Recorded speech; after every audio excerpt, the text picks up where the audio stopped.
And the thing I want to say about the reliability, I think that's the right term, but I'm cautious, and I want to do what Jordan said, always respect the sacredness here. The reliability is not that, like I said, you can see all the implications.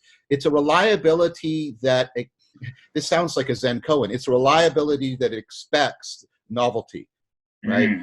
That expects It is there's going to, alive. yes, exactly, yeah. Yeah, I'm wondering about that. That expects, it's a reliability that expects novelty, but it also sounds like what created its reliability was, in a certain sense, its relationship to novelty. Yeah, I think it's the sense that there's like the coupling gives an adaptivity to novelty that you have a sense of now embodying. That's how it feels to me. I feel like when I'm talking to you guys, or even when I'm talking to somebody who I might have more significant theoretical differences with, I use the example of Paul Vanderklay, and we should invoke Paul in this conversation anyways, because he's present in a sense.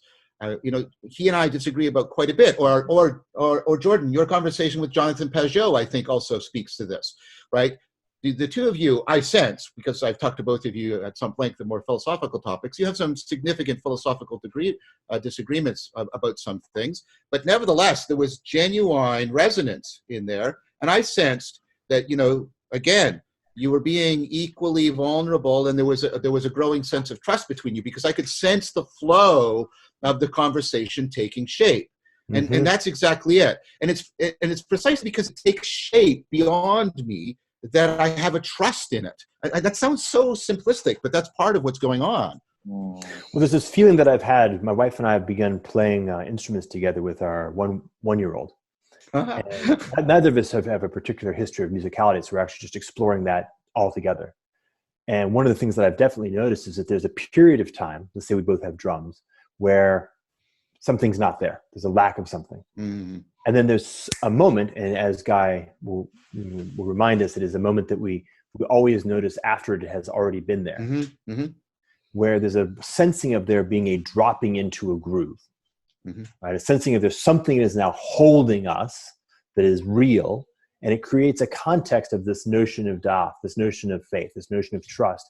And as you say, John, precisely the aliveness of it is that many, many things can happen that are totally unexpected, unanticipated, but they're all right because they're held in the groove.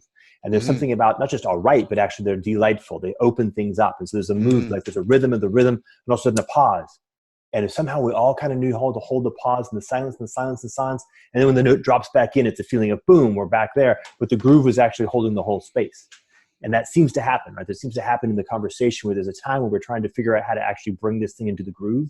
And the groove lands, and we can feel the invitation of the possibility. And each thing is now invited into a higher degree of novelty and a higher degree of creativity because it's held in a container where that possibility is, well, the word I would use is joyful.